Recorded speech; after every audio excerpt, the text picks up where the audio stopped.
దేవుని యొక్క పరిశుద్ధ గ్రంథంలో నుంచి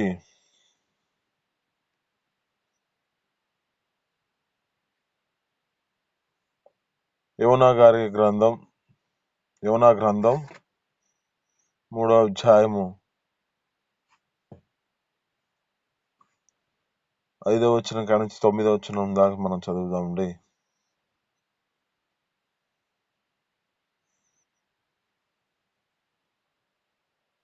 యోనా గ్రంథం 3వ అధ్యాయము 5, 6 వచనాలు, 5, 6, 7, 8, 9 వచనాల్లో చదవండి.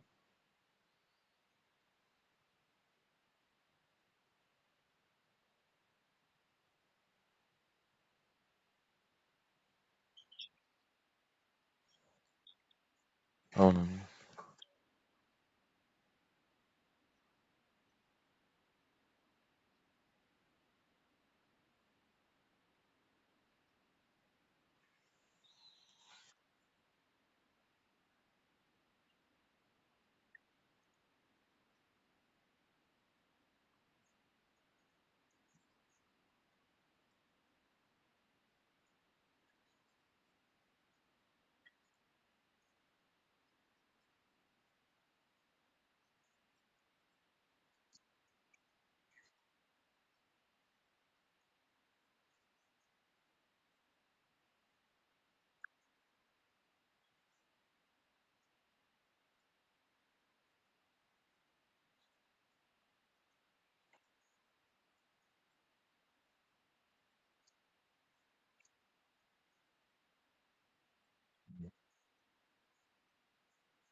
ఆమేన్. హల్లెలూయా.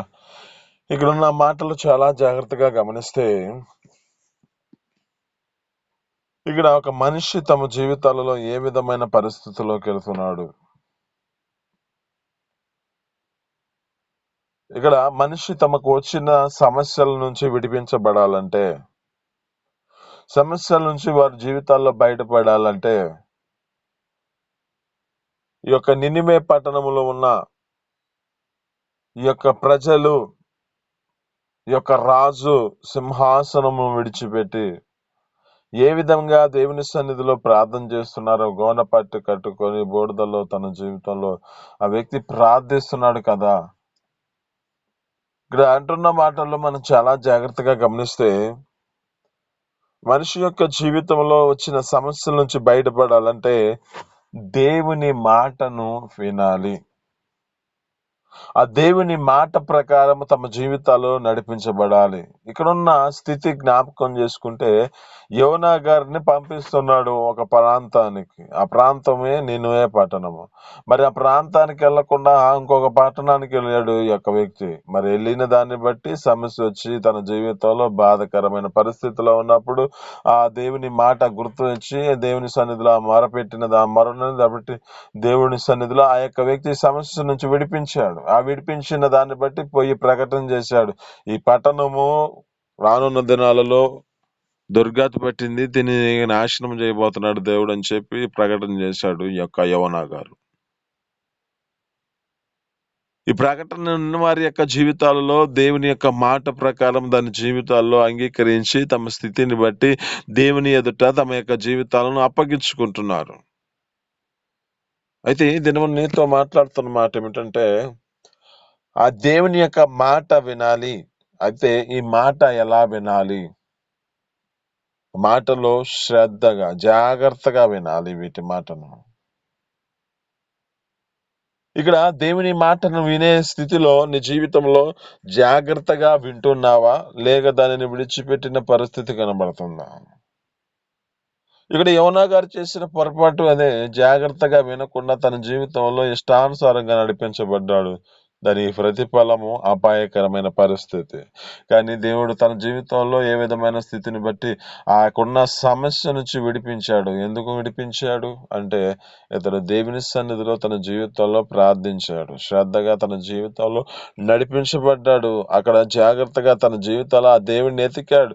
ఏ పరిస్థితిలో ఎతికాడు? ప్రాణాపాయ పరిస్థితిలో. ఎక్కడున్నాడు అంటే, ఒక మచ్చరపు అంటే ఒక చేప కడుపులో ఉన్నాడు. అప్పుడు కడుపులో ఉన్నవాడు మోకరించి ప్రార్థన చేస్తున్నాడు. ఇక్కడ మనం జ్ఞాపకం చేసుకుంటే ఏం గుర్తు చేసుకోవాలంటే, దేవుని యొక్క మాటను వినాలి. ఈ మాటను కూడా ఎలా వినాలి అంటే, జాగ్రత్తగా వినాలి. 2, శ్రద్ధతో వినాలి. 3, ఆ యొక్క దాని మీద లక్ష్యముంచి దానిని వినాలి. మనకు తెలిసిన యొక్క మాటలే దేవుడు సమయం సందర్భాన్ని బట్టి దేవుడు ఒక్కొక్క దినమున ఒక్కొక్క రీతిలో ఒక్కొక్క కోణంలో మాట్లాడుతూ ఉంటాడు. వాటిని మనం చాలా జాగ్రత్తగా గమనిస్తే ఇక్కడున్న స్థితిని గుర్తు చేస్తుంటూ ఉంటే, ఇక్కడ జాగ్రత్తగా వినాలి, శ్రద్ధతో వినాలి, లక్ష్యం ఉంచి వినాలి. ఈ మాటల్లో మనం జ్ఞాపకం చేసుకుంటే, ఒక వ్యక్తి వద్ద మన జ్ఞాపకం చేసుకుందాం. ఏమిటంటే, ఒక తల్లిదండ్రులకు ఒక తండ్రికి తనకు 2 కుమారులు ఉండగా, ఆ కుమారులలో ఒక పెద్ద కుమారుని పిలిచి ఏమంటున్నాడు అంటే, అయ్యా నేను ఇక చనిపోయే దినాలు నాకు తెలియలేదు. నాకు వృద్ధాప్యమునకు వచ్చా కనుక నువ్వు వెళ్ళి వేటాడి మాంసమును తీసుకొచ్చి నాకు భోజనాన్ని సిద్ధపరచు. నేను ఆ భోజనాన్ని తిని నిన్ను ఆశీర్వదిస్తాను అని చెబుతున్నాడు. మరి ఇక్కడ ఉన్న మాటలు జ్ఞాపకం చేసుకుంటే, ఇతనిలో అజాగ్రత్త ఒకటి ఉంది. దాని మీద శ్రద్ధ లేదు. దాని మీద లక్ష్యం ఉంచలేదు. ఎందుకు ఈ లక్ష్యం ఉంచకుండా తన జీవితంలో ఏ పరిస్థితిలో నడిపించబడ్డాడు? అక్కడ గుర్తు చేసుకుంటే, ఏప్రిల్‌కి రాసిన పత్రికలో ఉంటది. 12వ అధ్యాయంలో 16, 17 వచనాలు అనుకుంటా. అక్కడ అంటున్నాడు, ఏశావు ఆ తర్వాత చూచి ఒక పూట కూటి కొరకు తన యొక్క జ్యేష్ఠత్వపు హక్కుని అమ్మివేసిన ఏశావు వంటి భ్రష్టుడైనను, వ్యభిచారినైనను ఉండునేమో అని జాగ్రత్తగా చూచుకోండి అంటున్నాడు. అక్కడ ఉన్న మాటలను బట్టి జ్ఞాపకం చేసుకుంటే, ఏశావు ఆ తరువాత ఆశీర్వాదము పొందగోరి దానిని శ్రద్ధగా కన్నీళ్లు విడుచుచున్నా ఏమాత్రము అతనికి దొరకలేదు అంటుంది. ఇక్కడ అన్నట్టున్న మాట జాగ్రత్త ఒకటి వెళ్ళిపోయింది. శ్రద్ధ తన జీవితంలో ఎప్పుడు వచ్చింది? అంతా అయిపోయిన తర్వాత తన జీవితంలో ఇక అవకాశం లేని పరిస్థితిలో అప్పుడు ఎతుకుతూ ఉన్నాడు. ఇంకా తన జీవితంలో లక్ష్యం మోస్తూ ఉన్నాడు. కానీ ఏమైపోయాం? సమస్తం అయిపోయిన తర్వాత తన జీవితంలో నడిపించబడుతున్న ఆ స్థితిని బట్టి వేడుకుంటున్న పరిస్థితి కనబడుతుంది. అయ్యా నాకు ఒక్క దీవెనైనా లేదా అని కన్నీరులొచ్చి విడుస్తున్నాడు. వచ్చి అయ్యా నా జీవితంలో ఒక మేలైనా ఇవ్వలేదయ్యా, అయ్యా నాకు అనుగ్రహించయ్యా అని తన తండ్రిని వేడుకుంటున్నాడు. కానీ ఎవరైతే ముందొచ్చారో నేను ఆ యొక్క వ్యక్తిని ఆశీర్వదించానని చెబుతున్నాడు. ఈ దినం నీతో మాట్లాడుతున్న మాట ఏమిటంటే, నీవు మొదట దేవుని యొక్క మాటను వింటున్నావా? ఆ మాటను కూడా ఎలా వింటున్నావు? జాగ్రత్తగా వింటున్నావా? శ్రద్ధతో వింటున్నావా? ఆ లక్ష్యం ఉంచి దానిని వినగలుగుతున్నావా? లేదు నీ జీవితంలో జ్ఞాపకం చేసుకో. ఒక వ్యక్తి తనకు వచ్చిన సమస్య నుంచి విడిపించబడాలంటే ముందు దేవుని యొక్క మాటను వినాలి. ఆ దేవుని మాటలో ఎలా వినాలో జాగ్రత్తగా వినాలి, శ్రద్ధతో వినాలి, లక్ష్యం ఉంచి వినాలి. ఇక్కడ తన జీవితంలో జ్ఞాపకం చేసుకుంటే, ఏశావు యొక్క జీవితం ఏ పరిస్థితికి వెళ్ళింది? ఏశావు యొక్క పరిస్థితి తన జీవితంలో తునీకరించబడిన పరిస్థితి ఎందుకు తీసుకొచ్చుకున్నాడు అంటే, అతనిలో తన జీవితంలో జాగ్రత్తగా వెతికే స్థితి లేదు. అతనిలో తన జీవితంలో శ్రద్ధతో వెతికే స్థితి లేదు. అతనిలో ఆ యొక్క జీవితంలో జ్ఞాపకం చేసుకుంటే అశ్రద్ధగా ఆ యొక్క లక్ష్యం ఉంచలేని పరిస్థితిలో నడిపించబడుతున్నాడు.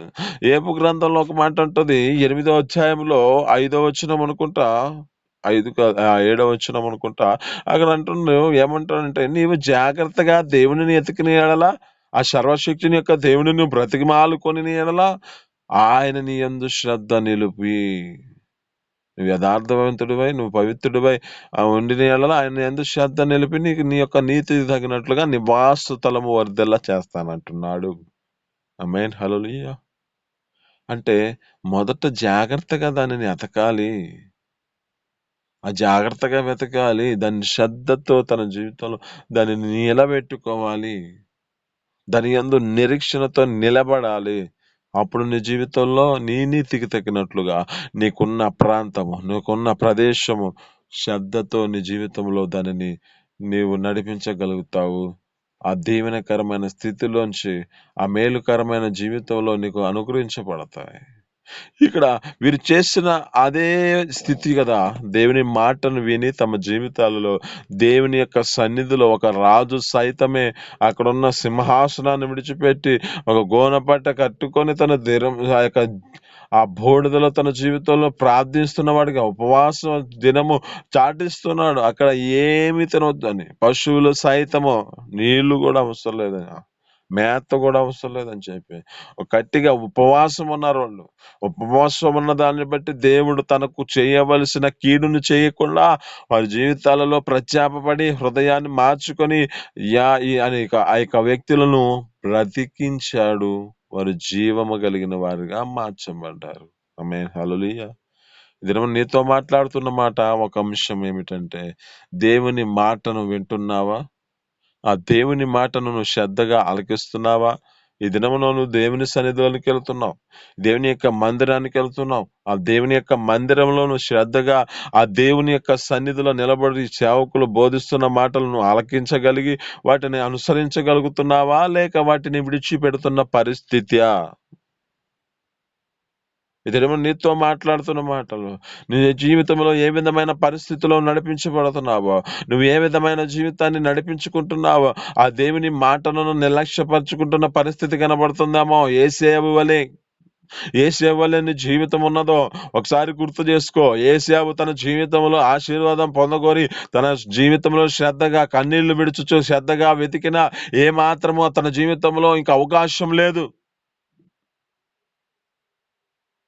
మరి నీ జీవితం ఎలాగుంది? నువ్వు ఏ స్థితిని నడిపించబడుతున్నావు? నీ జీవితాన్ని ఏ విధంగా నడిపించుకుంటున్నావో ఒకసారి గుర్తు చేసుకో. నీ జీవితంలో దేవుని యొక్క సన్నిధిలో నడిపించబడుతున్న నీ జీవితంలో శ్రద్ధగా ఉన్నావా? జాగ్రత్తగా ఉంటున్నావా? దేవుని సన్నిధిలో దాని ఎందు లక్ష్యం ఉంచుతున్నావా? దేవుడు చెప్పిన ప్రతి మాటను ఆలకించగలుగుతున్నావా? ఆ మాటని ఆలకిస్తున్నావా లేక విడిచిపెడుతున్నావా? ఒకసారి నేను గుర్తు చేసుకో. దేవుడు నీకు చూపించిన మార్గంలో నీ జీవితంలో ఒక శ్రేష్టమైన మార్గం ఇది. నీ జీవితంలో అక్కడ ఉంటుంది ఒక మాట, మత్తయి సువార్తలో అంటాడు, ఈ నా మాట చొప్పున చేయు ప్రతి వాడు అంటుంది. ఎవడైతే నా మాట చొప్పున చేయవాడు బుద్ధిమంతుని పోలి తన యొక్క ఇంటిని బండ మీద తన జీవితంలో కట్టుకుంటాడు. ఆ బండే మన ప్రభు అయిన యేసుక్రీస్తు. ఆమేన్. హల్లెలూయా. ఆ బండే ప్రభైన యేసుక్రీస్తు. ఆ బండ మీద మన ఇంటిని కట్టుకున్నామంటే అది ఎంత మాత్రము వానలొచ్చినా, వరదలొచ్చినా, గాలులే వచ్చినా, పెను తుఫానులే వచ్చినా ఏ మాత్రము అది అలజడి చెందదు. ఏ మాత్రం అది కూలబడదు. ఇది నీతో మాట్లాడుతున్న మాట.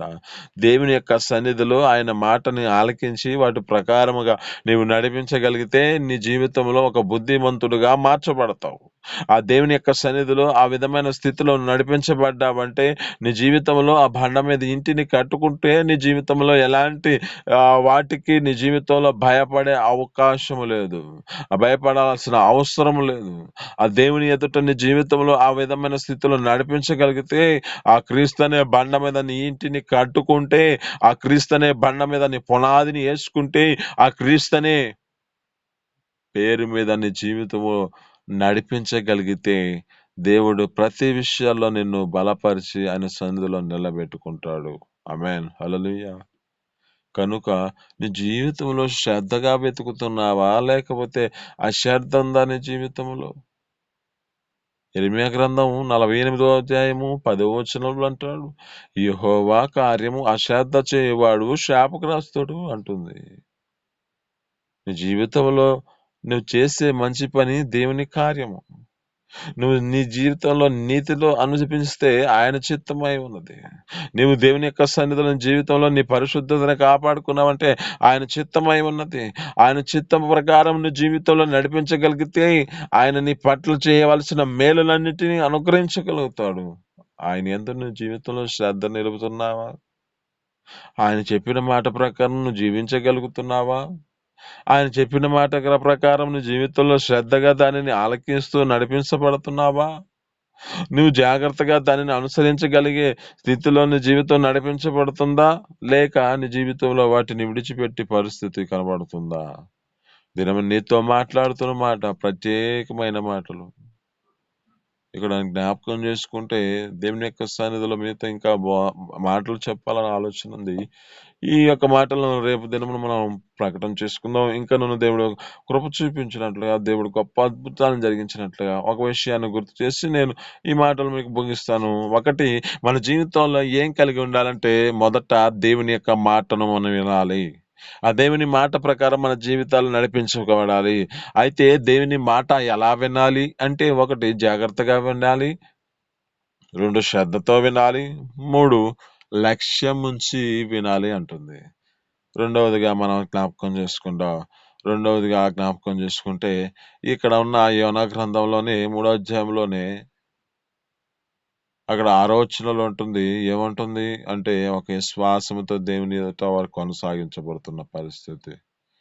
విశ్వాసము లేకుండా దేవునికి ఇష్టలై ఉండుట అసాధ్యమంట. హెబ్రీయులకు రాసిన పత్రిక 11వ అధ్యాయంలో 5వ వచనంలో ఉంటున్న మాట, విశ్వాసము లేకుండా ఇష్టలై ఉండుట దేవునికి అసాధ్యము అంటుంది. ఆ దేవునికి ఇష్టలై ఉండట అసాధ్యం అంటుంది. అంటే ఆ దేవుని ఎదుట మనం నడిపించబడుతున్న మన జీవితంలో ఆయన యందు మనం విశ్వాసము కలిగి నడిపించబడాలి. ఆ విశ్వాసం మన జీవితాలలో ఎన్ని పరిస్థితులు వచ్చినా, ఎన్ని సమస్యలు వచ్చినా, ఎన్ని బాధలు వచ్చినా, ఏ విధమైన పరిస్థితిలో ఉన్నా నువ్వు దేవుని ఎదుట నిరీక్షణతో కొనసాగించబడాలి. ఇక్కడున్న ఈ యొక్క జీవితంలో జ్ఞాపకం చేసుకుంటే శ్వాసముతో వినాలి అంటుంది. ఈ యొక్క శ్వాసము కలిగి జీవించాలి అంటుంది. అయితే ఈ శ్వాసములో మనం జ్ఞాపకం చేసుకుందాం. ఏ విశ్వాసము కలిగి ఉంటే ఏ జీవితాన్ని మనం కలిగి ఉంటామో, అంటే ఈ శ్వాసము ద్వారా మన జీవితాలలో రక్షణ కలుగుతుంది. మన జీవితాల్లో ఈ శ్వాసము ద్వారా మన జీవితాల్లో ఏం చేయబడతామంటే నీతిమంతులుగా చేయబడతాం. ఈ శ్వాస మన జీవితాల్లో నడిపించబడితే, ఈ శ్వాస మన యొక్క జీవితాల్లో నింపగలిగి మనం జీవించగలిగితే దేవుడు గొప్ప అద్భుత ఆశ్చర్యకార్యాలన్నిటినీ మన పట్ల చేయగలుగుతాడు. ఆమేన్. హల్లెలూయా. ఆ దేవుని ఎదుట మన జీవితాలను అప్పగించుకుంటే, అక్కడ ఉన్న మాటలను బట్టి మన జీవితాలను, మన స్థితిని బట్టి మనం గుర్తు చేసుకుంటే, ఇక్కడ ఈ శ్వాసము అనేది మన జీవితాల్లో జ్ఞాపకం చేసుకుంటే ఎలాంటిదో మనం ఒకసారి గుర్తు చేసుకుందాం. హెబ్రీయులకు రాసిన పత్రిక 11వ అధ్యాయం 1వ వచనం మనం చదువుకుంటే, ఎవరైనా ఉంటే తొందరగా చదవండి. బైబిల్ ఉన్నవారు, తీసిన వారు తొందరగా చదవండి. హెబ్రీయులకు రాసిన పత్రిక 11వ అధ్యాయము 1వ వచనం.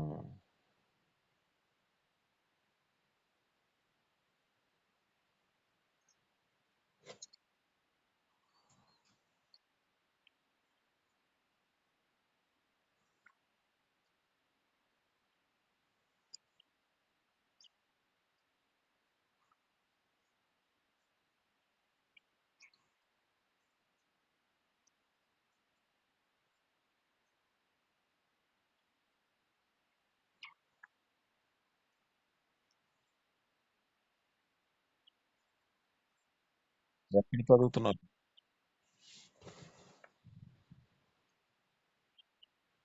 ఏ వచనాలండి? 11వ అధ్యాయం అండి. 11వ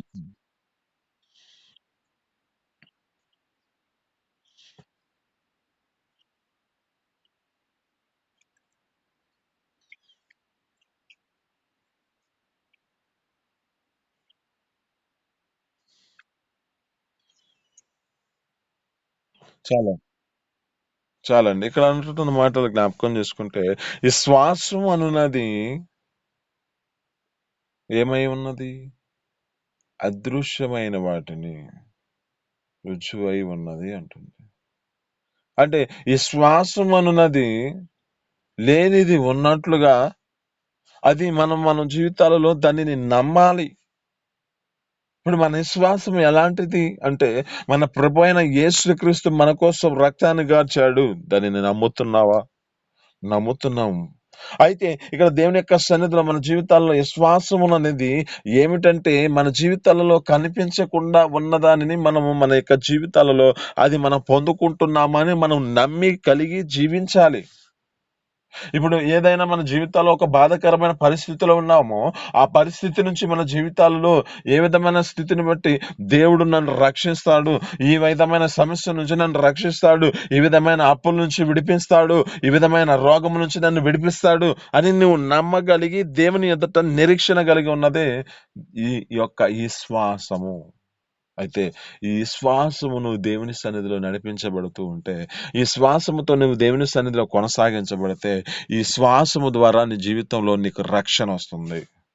ఈ శ్వాసము ద్వారా నీ జీవితంలో నీతిమంతులుగా చేయబడతావు. ఇక్కడ ఉన్న ఆ మాటల్లో జ్ఞాపకం చేసుకుంటే, ఒక వ్యక్తి యొక్క జీవితం ఎలాంటిదిగా కనబడుతుందంటే, ఆ యొక్క వ్యక్తి నోవాహు తన జీవితంలో విశ్వాసముతో దేవుని ఎదుట నడిపించబడ్డాడు. అందుకే అక్కడ ఉంటుంది హెబ్రీయులకు రాసిన పత్రికలోనే 11వ అధ్యాయంలో 6వ వచనం కాడ ఉంటే, అక్కడ జ్ఞాపకం చేసుకుంటే ఏమంటున్నాడు అంటే, అతడు నోవాహు విశ్వాసమును బట్టి అది వరకు చూడని సంగతులను గూర్చి హెచ్చరింపబడిన వాడే దేవుని యందు భయభక్తులతో కలిగి తన జీవితంలో తన ఇంటి వారందరి కొరకే రక్షణ అనే ఓడను సిద్ధం చేసుకున్నాడు అంటుంది. తన జీవితంలో జ్ఞాపకం చేసుకుంటే ఆ తరముల వారిలో నీతిమంతుడుగా చేయబడ్డాడు. ఆ తరములో తన యొక్క జీవితంలో దేవుని యొక్క కృపను పొందుకున్నాడు.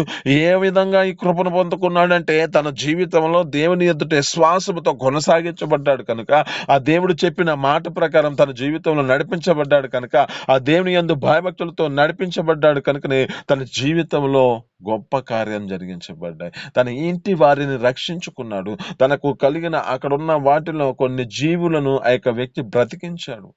ఆ యొక్క విశ్వాసం బట్టి తన జీవితంలో కొనసాగించబడ్డాడు. దేవుడు ఏ విధంగా చెప్పాడో ఆ కొలత ప్రకారం ఆ విధంగా చేశాడు. ఎన్నో నిందలు, అనేక మంది హేళన చేస్తున్న పరిస్థితి అది. జలప్రళయం వస్తుందంట, భూమి నిండిపోతుందంట అని హేళన చేస్తున్న పరిస్థితి. అయినా తన జీవితంలో ఎన్ని సంవత్సరాలు దాన్ని జీవితంలో ఆ వాడను సిద్ధం చేసుకున్నాడు. ఒక నిరీక్షణ, ఒక విశ్వాసము, అదృశ్యమైన వాటిని నీవు నమ్ముటకు రుజువై ఉన్నదని చూస్తుంది.